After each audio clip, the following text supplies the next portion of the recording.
welcome in to another episode of the Radioactive Paper Cuts podcast. I, of course, am Josh Kennedy, and joining me from the grave of the Witcher Netflix series, Rachel Dodd has made her triumphant return. How are you doing? Hello. I'm doing great. The craziest thing is you actually sound clearer here than when you were stateside, so I'm not really sure how that works. That's amazing. That's cool to hear. Yeah, I mean, get the listeners a little update on what you're doing, Rachel. I don't have to go too in depth if you don't want to, but... No, I mean, just like super quick rehash since the last time we saw each other, which was, I guess, 4 months ago. It's been a minute. I'm here in Argentina, so I'm officially in the southern hemisphere. You know, gravity. I'm, being affected differently. No, it's you're upside down right now, is what it is. Yeah, just exactly. on the planet, you're just used to the blood flowing to the top of your head now.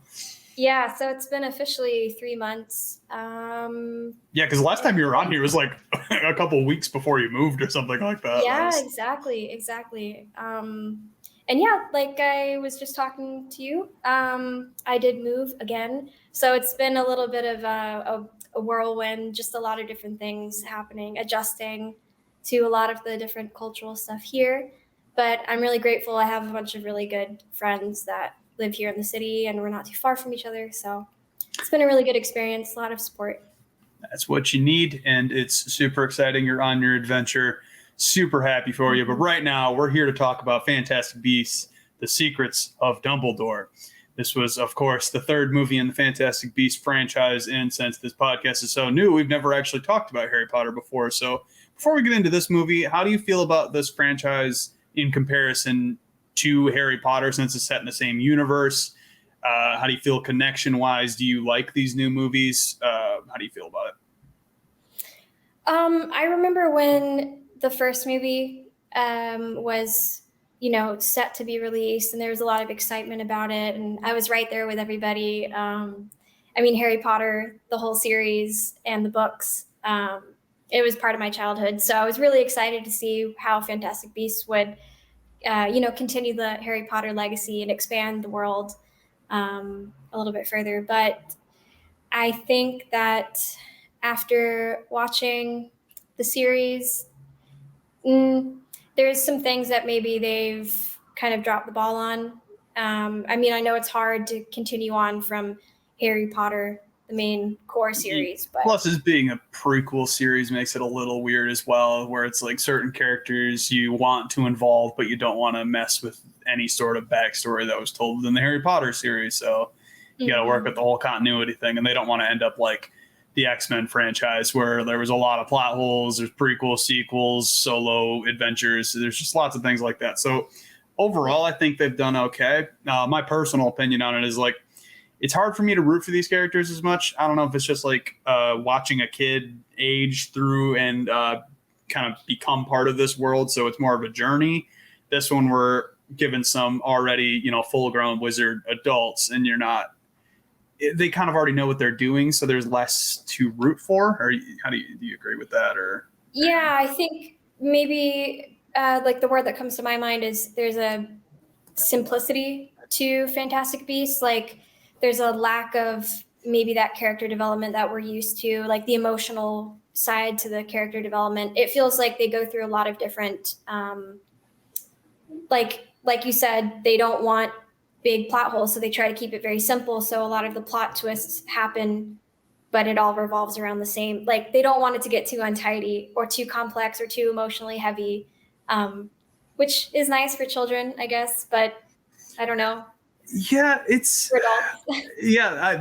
maybe that's what it is. It's just like, me personally, I didn't grow up on the Harry Potter books. I've talked about that in previous podcasts before. I wasn't allowed to, religious grandma, all this stuff. So I got to it a little later in life, but I still kind of got the idea of like, if you're raised with these characters and kind of watch them progress as you're progressing in your real life, you kind of draw more of a connection, and it's not really there for these films. That's not to say these are bad. I enjoy them. Obviously, I go to watch them in the theaters. I think they're fun. I just returning to the wizarding world, super cool. So why not? Yes.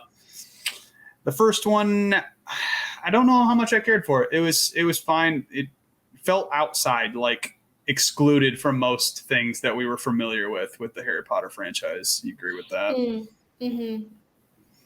Yeah, Yeah, I agree. yeah, the second one a little bit better because we got Jude Law and as Albus Dumbledore, which is pretty awesome. I enjoy him a lot. I thought I saw some funny memes online when that last movie came out where they're just like, when did he decide to switch from a tasteful three-piece suit to like crazy wizarding robes? Which I guess that's fair, but man looks good, so I can't hate on him for that. Exactly. I don't want to get too much into celebrity gossip nonsense, but how did you feel about the recasting of Johnny Depp's Grindelwald? You know, I love Mads Mikkelsen as an actor. I think he's absolutely brilliant. I've loved him in everything that I've ever watched him in. I feel the same way. Yeah, he's such a versatile actor, and I think he really embodies each character that he plays. So I think he, like the passing of the torch to Grindelwald, I think it went as seamlessly as it could. Um, I mean, I'm sure that there's fans of Depp being Grindelwald, but I really don't mind. I think it was a brilliant handoff they did. Yeah, they could, as far as like recasting it, like an iconic character. I mean, the hints of Grindelwald himself throughout the books, a little bit in the movies, were like building up to be this legendary character. So you really do need a legendary actor, and who there's not very many people that could play a more intimidating villain than Mads Mikkelsen. So I'm definitely on board with his recasting. It was fun. So let's talk about this new movie. Get what your overall thoughts on the Secrets of Dumbledore. I think it was like a really strong start. I love films that start off with that emotional pull and then like the drama and the chase. I think it was great to see all of Grindelwald's, his evil squad, front and center from right at the start, because it's been what, 4 years? Something like that, 3 or 4. Yeah, I think so. And it's been a minute, and it was great to see so many of like the main core faces that we saw in the second movie right off the bat. It was a strong start.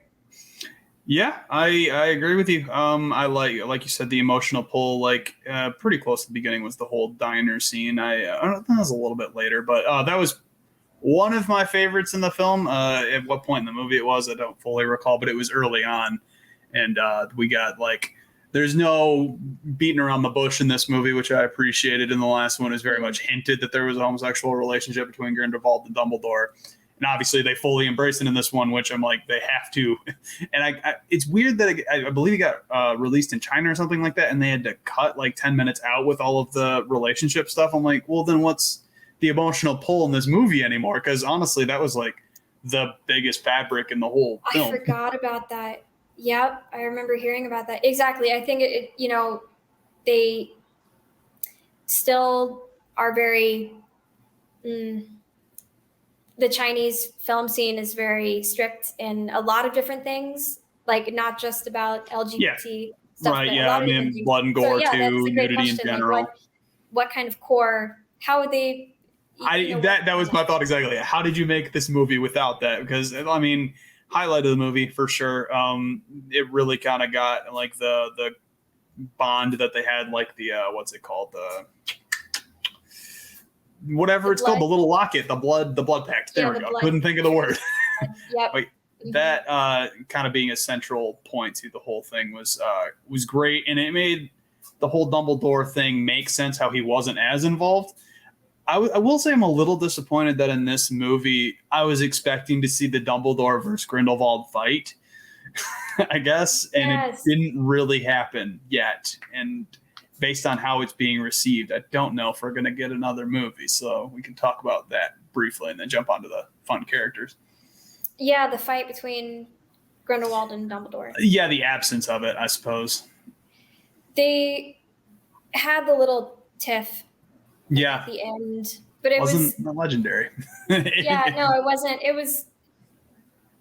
I mean, I know what they were probably trying to emulate was the fight between Harry and Voldemort, and the whole, power meeting power with the two powerful wizards and the spells and that kind of thing, the canceling out. But yeah, the molten lava look to it was kind of cool with the wands versus each other. I enjoyed the visuals. Like, that's something I'll say for this movie is visually it was pretty stunning. Like, just the beasts themselves were so cool looking. What's you can go ahead and go off that and I'll see what the name of that animal is because I don't remember the one that looks is like a it, giraffe. you mean the main animal? Yeah, the main one. Yeah. The chillin. Chillin, With a thank you. Q. Yeah. Yeah. Oh my gosh, that thing's so loved cute. it. I loved it. Yeah, it was so cute. And I mean, I cried, but I'm super sensitive. So, I mean, just the whole situation with the twins. Yeah, And I was mad bummed that Grindelwald, like, well, yeah, obviously he's the villain, so he's going to do villain things, but I was like, don't do it, please. Yeah. And, I mean, I'm glad that they didn't shy away from showing, I mean, in any of these, in the three movies, that they didn't shy away from, I guess, not fully showing, but definitely showing Grindelwald's, true evil spirit. True evil. Like, he doesn't hesitate. I mean, it would have been cool to see a little bit more from Voldemort, which I know that there's still that it's the main villain trope in the Wizarding world and things like that. But I think they were trying to tie in with that.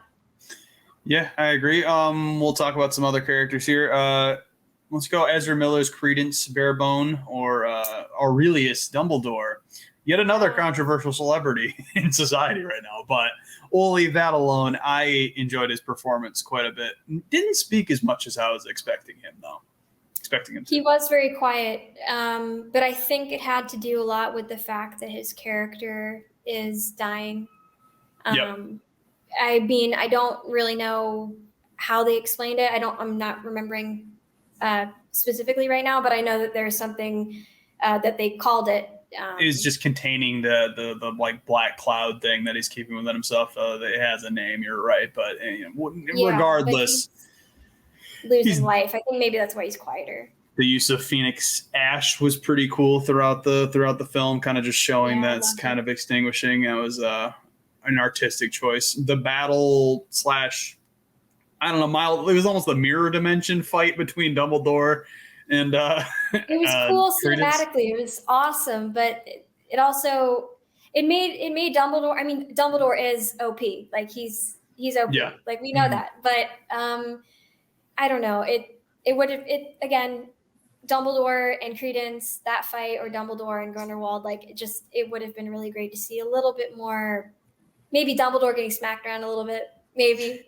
Yeah, that's true. I mean, it's pretty much embraced multiple times throughout this film that Credence is like this unworldly power that really most people die from, which he eventually does. But the fact that he made it this long in age itself, like they touched on that a few different times throughout the series, is like the apparition. I don't know what they call it. That was probably something I should have had pulled up, but it's fine.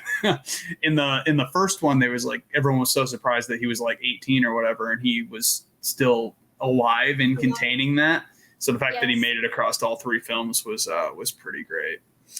Is the word obscurus? Obscurus. Yep, you got it. Hey, look at that. Okay. Because I have that written down here, just as a note for him. Yeah. He was great. Yeah, I like Ezra Miller. How did you feel about I mean, we're jumping around a little bit, but I think that's okay because if you're listening to this podcast, obviously spoilers, so we're just going to talk about it more as a baseline instead of continuity-wise. The twist with Aberforth, the brother. Yes. The fact that he was the dad instead of it being Dumbledore's brother. How did we feel about that little twist there? Thought it was fun. I mean, honestly, that was what I saw coming. I mean, they weren't. I just, what other character were they going to use? Yeah, because his sister died long ago. Parents are gone, so it really had to be him or his brother in some sort of relation. So I felt maybe it was a little obvious, but that's just my opinion. I think it was great. He's a great character to put in the father position of Credence. So it makes a lot of sense. One of the few real emotional pulls in this movie was when Credence was communicating with Aberforth through the mirror and doing that type of thing. It didn't obviously get me as emotional as other movies do, but like it at least had some sort of heartstrings throughout it, so that was appreciated. Credence's character, I don't know if he really evolved a whole lot across the three movies, but by the end, I was okay with him. I think that's how my overall opinion. Yeah, I think I mean I agree. I don't think that his character evolved too much. I think he remained pretty constant, but towards the end of this third film, he showed that he absolved himself. There was some sort of, salvation resolution for him.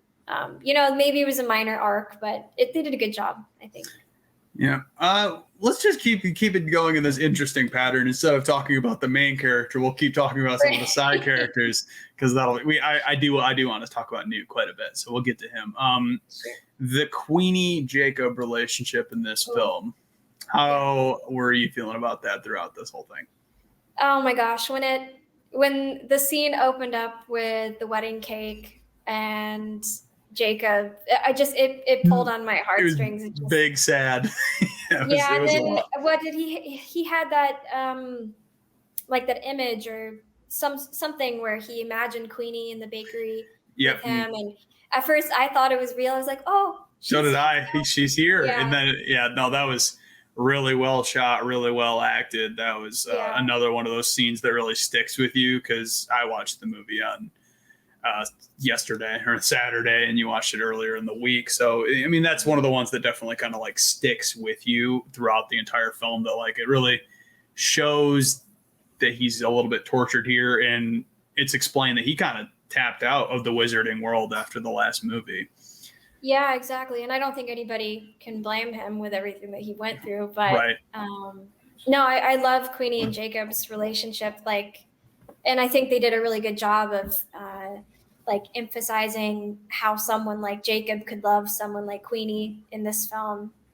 Queenie being kind of a bubblehead for her reasons. Right. But I think they did a good job of bringing everything back around, how complex it was for Queenie, how complex it was for Jacob. And it was for a romantic thread throughout the film. I thought they did a good job. This movie made me love Queenie. I found her slightly annoying in the first two films. Not like too much where I couldn't handle her, but like, I guess the bubblehead aspect of her, which is a character trait and it's fine. But to me, I was like, this is kind of a nuisance to some of the storytelling. But the fact that she's so emotional and in tune with like the dark people that are along with Grindelwald, his like whole crew there, I liked them using her telepathy quite a bit in this movie. Yes. I think they did a good job of emphasizing that someone like Queenie, who's, she's vulnerable. Like, she has a power, but she's really vulnerable. She has that naivety, but how she became an essential, in quotations, an essential person to the evil squad of, how they were operating. But also, because she's a good person on the inside, as conflicted as she is, how they tied that in with Credence's salvation arc. Yeah, and the fact that she is so bubbly is almost like it's crazy that she is that way, because she has the ability to listen to what everybody's thinking about her and the situations that they're in and other people, and the fact that she still maintains some sort of positivity is kind of an advantage to her character, or a highlight, I suppose. Yeah, that's a great point.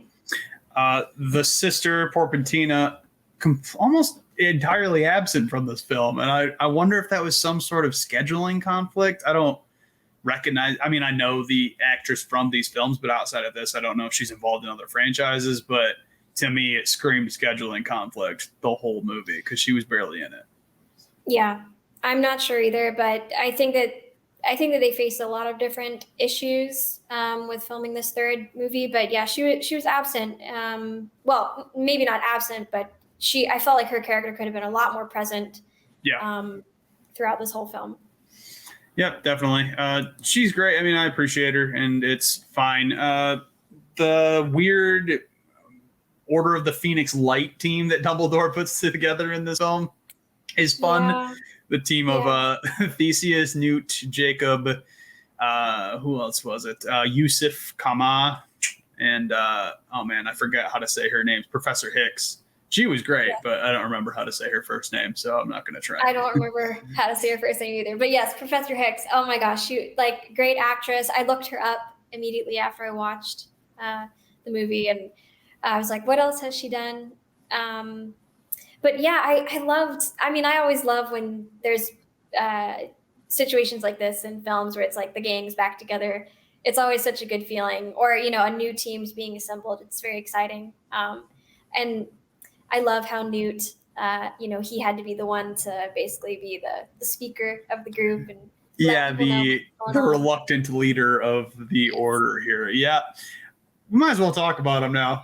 The main character of the trilogy. He's just so wonderful. Eddie Redmayne just kills it as this character. Yes. He is the perfect amount of playful but logical, and he really does. Like Dumbledore even talks about it a couple times in this movie, how he always chooses to do what's right and not anything to his advantage or anyone else's advantage. He has a pretty good idea of what's right and what's wrong. So he's got the moral compass that's just completely unwavering, which is appreciated throughout this entire franchise so far. Yeah. He was great in this movie, and like you said, he jumps into a leadership role, which is pretty cool. What other notes did you want to talk about Newt here? Because he's great. Yeah, no, I mean, I think that that's some angle that they were able to use to develop his character even further, was put him in this leadership position. Because he's the man who speaks quietly, and he's very focused. He's a more narrowly Magic focused. Mazoologist. Yeah. He does something very unique within the wizarding world and all that. But there's a quote that Dumbledore said to him, something about honesty. What was it? Something about, Dumbledore was like, "Oh, don't be like that." Dumbledore was talking about his sister. It was the Oh scene yeah, where he yeah. was telling Newt about how his sister had passed away, and kind of talking about Got more of a how. backstory there. I mean, not to interrupt a little bit, but like I'm glad No, we got that in. Like we got the backstory for Dumbledore and Aberforth's sister and how what actually happened, because there's always like this speculation throughout the Harry Potter series. So that's one of those things that this film franchise, like, it's not the biggest thing, but it's definitely essential for Dumbledore's character for us to finally know exactly what happened. Yeah, exactly. Especially for like the long-standing Harry Potter fans, that was always the question, and I think they did a good job. I mean, that Yeah. was pretty much the fan theory. What I remember people talking about is exactly what they put into the movie. Um, but it was something during that conversation where Newt was basically saying, "I'm so sorry, Dumbledore," and Dumbledore was like, "Don't be like everybody else, Newt. Your honesty, even." Like direct honesty, something like about direct honesty, like that Newt is very like a clear, honest person, is exactly what people need. And that was a really great moment, a really good quote, I think. Yeah. The brother Theseus in this story, he takes a back seat to Newt, and he seems to embrace that. He doesn't. It doesn't seem Mhm. like he's power hungry at all. So it made me like his character a lot more in this movie. Not that he was too like he wasn't frustrating in the other movie. He was only in the second one. He wasn't in the first one, right? I Yeah, think only the that's second. accurate. Yeah, and Yeah. his character was fine. He's very much professional wizard. That's kind of his whole shtick. He's the head of the Auror office in England. So that's it's pretty cool. But like seeing him, he still kind of looks up to his brother, or like at least respects his brother. I liked that relationship throughout this one for Yes. sure. Yeah. They didn't hit on they talked about Lita a couple times, but they didn't seem too broken up about it. I think they could have maybe done a little better job with that, but it wasn't too obvious, I guess. I completely agree. I'm glad that you brought that up because I mean, Theseus was engaged, right? Or were they just in a relationship? No, Theseus was engaged to Lita, and that was actually what made Tina so mad at Newt in the last movie. Is they printed the newspaper and it was the false engagement. They thought it was Newt engaged to Porpentina, and it wasn't. Yeah. It was to the brother. Yes. Or excuse me, not Porpentina, Lita. That's right. I just rewatched the movie like Friday. But I mean, you make a really good point. What you said a minute ago, like there was no sense of grief, like carry through, like even a like just one, emphasized scene about the grief. It seemed like she almost kind of didn't exist. Like she was like mind wiped from everybody's. Yeah, she made a big sacrifice, so it seems like it should have been touched on a little bit more. Because if you recall, like it was her being there to help the brothers out, and like obviously the wizarding world as a whole. But she went Yes. against her history or her name as Lestrange and like stepped up against Grindelwald. So yeah, I could have used a little bit more focus on her, but Exactly. she got to play Catwoman, so she's doing fine. Yeah, that's what I was gonna say. Like, I think, you know, you made a point with like the scheduling conflict for the other actress. I forget her name, the actress's name, but Which one? then Oh, Catherine Waterston. I have Waterston. yes, I have it in front of me. yes, her, and Johnny Depp with his Grindelwald. issues. Yep. Probably, you know, I'm sure this was And then thoroughly Zoe acknowledged, but Kravitz. Yeah, maybe yes, she got axed in the second movie because they knew she couldn't make the third movie. That's definitely possible. Could be something yeah, like and that. then the Maybe actor this, who plays Credence, I think that there was a lot of off-screen conflict, drama, certain issues that maybe we could see on screens through certain things. Maybe, yeah, that's not something we really ran into in the Harry Potter franchise because it was just kids growing up. So like the idea of there being controversy within the actors and stuff wasn't very prevalent. I guess I'm mhm. sure it probably happened. I believe one of like the Draco's goons in the movies got recast, but it was like D-list actor or D-list character. No one really minded. But in this scenario, obviously the main antagonist of the whole film got recast. And there's Yeah. a lot of different things going on with not only the studio, but they had to deal with the pandemic. So I don't know. Yes. This just feels like a culmination of a lot of issues, and maybe that's kind of what hurts the film a little bit. Yeah, I mean, I think it's just nitpicking.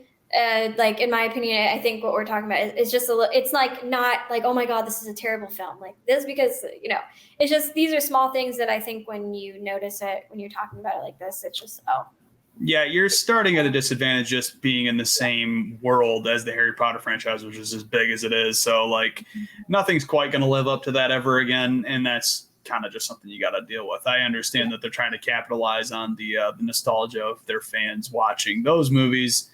But these movies almost feel like they need their own fan base, I guess, because it doesn't feel that similar. Yeah, yeah, I agree. And I mean, I'm sure that that's what they were trying to establish, but after this film, kind of like we've already been talking about, it doesn't really feel like it's going to carry on into a fourth and fifth film. And I mean, I hope it does. And I would be maybe, upset. Yeah. yeah, I wouldn't be upset. Maybe they'll focus a lot more on, you know, Newt Scamander's adventures outside of Grindelwald being the villain. Like maybe it'll be more of like a lighter fourth and fifth movie. We'll get more of the Wizarding World, maybe more back at Hogwarts. Maybe. Yeah, that we got a few Hogwarts scenes, which was nostalgic in itself, so that was Yeah, good. I loved it. Yeah, yeah. So some of the other like weird intrigue things, I don't know if they were like it felt pushed or rushed. Just the whole political aspect of this movie just felt like too much. Where they're like, okay, now we're in the German Ministry of Magic, and the guy in charge there gets to choose to forgive Grindelwald's crimes, and then all of a sudden Grindelwald can now run for is it Minister of Magic, I believe, and Mm-hmm. there's this whole campaign now. And then it was Santos and I forget the other gentleman's name. The Chinese man. Yeah, Tao or Leo, one of the two. But either way, that whole thing felt weird to me. I can understand why it was there because it did tie in a little bit, but I don't know. How did you feel about it? You know, I tried to look at it as maybe it's rushed because they wanted to give an emphasis of anxiety and create stress in the viewer, you know, like how they do certain things. I mean, in the second movie, Grindelwald was using World War II, you know, the upcoming destruction of, or, you know, Europe in World War as his excuse. Yeah, as his platform. Yep. So I think that maybe they were trying to tie that in that way. Like it was rushed because, well, the whole, you know, Muggle non-magic world is experiencing a huge shift in its, what's the term? Like snowball effect. It's just, you know, it's tumbling towards something explosive. So maybe that was it. It gave me a sense of anxiety. Like, oh no, I know what's going to happen in history. Yeah, that's true. Good point. One thing I appreciated about this film, and probably one of the highlights, was the whole idea of them knowing, because I think it was Grindelwald has occlumency, or one of them does. So the whole idea of everyone having to be confused and not knowing what the plan is at all, that was so fun to watch unfold, I because love it's just like, that. what is going on right now? Yeah. I mean, I What think were some of the that's highlights for you in that whole debacle? I mean, it really, I mean, I think for anyone who loves like psychology or any sort of, crime thriller or, books, like just how do you write something like that? How do you write, like, I mean, the character asks the same question, like, how do you cause confusion by not knowing what you're doing, but the other person knows it is seemingly Yeah, no one can know everything. That was the whole premise of it, and I so loved it. And I love how Newt, like, he wanted to kind of be the leader, but it's hard to be the leader when you don't know the full plan. But then Bunty was used really well in this movie. She yeah. was kind of a very side character in the previous film or films, and I'm glad she got a little bit of a highlight in this one. How she's Me too. I was going to say that I think that the biggest part was her Bunty right at the end. I really enjoyed that. It was just awesome to see her. Also, I don't know if you know this post World War II, um, but I don't know if they were doing an homage uh, to her character because it was a super popular show and it was brilliantly written. But what she was wearing in oh, she was wearing like a bonnet type of thing. Oh yeah, yeah, she was wearing kind of like that, nunnery type style thing, and it brought me right back to that. So maybe they did a little bit of a nod they might have towards. given her a nod. Yeah, because I mean, she's a little underused. It's hard because there's a lot of characters, and it's fine. And she got highlights in this film, so that was good. Mhm. I do love the suitcase thing where Dumbledore just being so clever. As soon as Jacob tried to grab one case, he says no because he knew Newt was going to grab that one. I'm like, God, so good. I love Yes. it. Yeah, yeah. Oh, the other thing about the suitcases, they tied it back into the first movie, which was the multiplying spell when Yep. they opened the Uh huh. suitcases. When Newt had grabbed Jacob's suitcase and he opens it the first time and it has all the baked goods. Yeah. And then in this movie, I guess the evil squad henchmen people opened up the suitcase and the multiplying spell with all the baked goods. I thought that was really sweet. That was a Yeah, good that time. was the multiplying spell was wonderful. Yeah, that's definitely like a callback to the Harry Potter scenes of them Yes. gathering one of the Horcruxes, and that was much appreciated for sure. Hmm. Just this movie was a fun watch. I don't. It's not one of my favorite movies ever. I'd say it's pretty good. What are some other things you wanted to discuss before we kind of wrap what we got to say as far as ratings go? Um, I mean, I think that this film had a good amount of substance. I mean, they could have, I mean, they had a lot of different obstacles to contend with, obviously, but I think they did a great job with all the different conflicts that they probably faced. It was an enjoyable movie, and I think that how it ended was really sweet. I don't know. I'm here in Argentina, and it was great. You know, the scene of I The hope I'm saying temple, this correctly. the Chilean, Chilin was like kneeling or Oh, whatever. Is that what you're talking about? no, no, right at the very, very end with the wedding scene, they were in New Oh, in York the bakery. City. Okay, yeah, New Yeah, at York. the Yep, bakery. You could see, I think it's the Brooklyn Bridge, but it yeah, I just, believe so. the snow, everything, it felt very American. And I don't know, to me, it was nice to have a little bit of home. Oh, a little bit of home. Oh, yeah, I didn't Yeah, even think about yeah, that. That's pretty yeah, cool. Yeah, this was a globe-trotting film, actually. I yeah. noticed that while I was watching. I was like, we got so many different ministers of magic. We're going to like 3 or 4 different countries. I mean, it was fine, Hmm. obviously, and then they had the jumbotron being projected everywhere, and the Yes. people from different countries and backgrounds and stuff. So that was pretty cool. Yeah, the use of the chillin was really cool. Obviously, I think we already talked Hmm. about it. It's adorable. It looks like a giraffe with scales, and the zombie chillin made me feel so sad. I didn't like I the know zombie one. that was so awful. It was so bad, but so good at the same Yeah, time. Like, yeah, it was perfectly well placed, and they did a great yes. job. The fact that they started the film with him like well, not the film, but like Newt's first scene was him on the paddleboard, like going to find the mother that was giving birth. And then that's where we see Credence and stuff. That sequence in itself was actually pretty fun. So there was a good just way to bring it in. Exactly. Lots of things I loved about this movie. A couple things I didn't like so much, but that's neither here nor there. Rachel, if you had to give this 1 out of 10 phoenixes, how many phoenixes would you give this film? Oh, I'd say an 8. I think it's a solid 8. You going 8? Okay, that's a fair rating. What was your favorite part of this movie? And then I'll give my rating real quick. Oh gosh, that's hard. All right, I'll do my rating first, then we do favorites. Yes, go ahead. Okay, I personally would have given it probably a 7. It was good, not quite to like the 8-9 range that like I've ranked other movies, but it for what it was a fun movie. I'm not upset that I saw it. I'll probably watch it again once it's streaming on HBO Max or whatever, and it'll be great. It's another fun addition into the magical world of Harry Potter. Definitely. Yeah, I think the only reason I give it an 8 is because the cinematography and the music, I mean, that's always going to win me over. So that's why I bumped it up from a 7. But yeah. My favorite scene, I think probably what I just talked about. I really loved how they closed out the film. It was really sweet. It was great.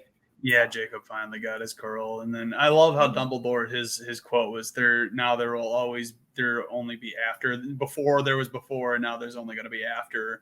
Talking about the marriage of a wizard or a magical person to a human, so that was pretty nice. I loved that quite a bit. Yes. As far as cinematography goes, I really enjoyed that. Even though it wasn't a super long scene, the face-off and a little bit of an emotional play with the Dumbledore versus Credence fight. It looked really cool. The fact that he got to like really kind of use the Phoenix in battle, kind of, or the Phoenix powers, along with you said the word earlier, the black cloud that he makes. Obscurus. Good lord. Yeah, he kind of uses like the powers of the Obscurus with the Phoenix, and then obviously Dumbledore still manages to take him on. It kind of reminded me of like Inception visuals, or maybe like a Doctor Strange. And I did say the mirror dimension thing already, but I think maybe that's why I loved it so much, because I love me some Doctor Strange. And hey, we're a couple weeks from now, we're doing a Doctor Strange review over the Marvel Stuff podcast. You guys go check that out too. That'll be great. Rachel, any closing final words for our lovely friends? Go watch it. Go watch it if you haven't watched it. If you listen to this podcast before you watched it, I'm going to be so sad because we gave a lot away. But if you've listened to this podcast and you haven't watched it yet, go watch it. Go watch it. Yeah, you can recommend it because it's fun. It's great. It's a fun time. It kind of gives you a little bit of nostalgia, a little bit of new emotions and stuff. And overall, great movie. Go check it out. Thank you, Rachel. Always lovely to see you. Hope to get you on here again soon.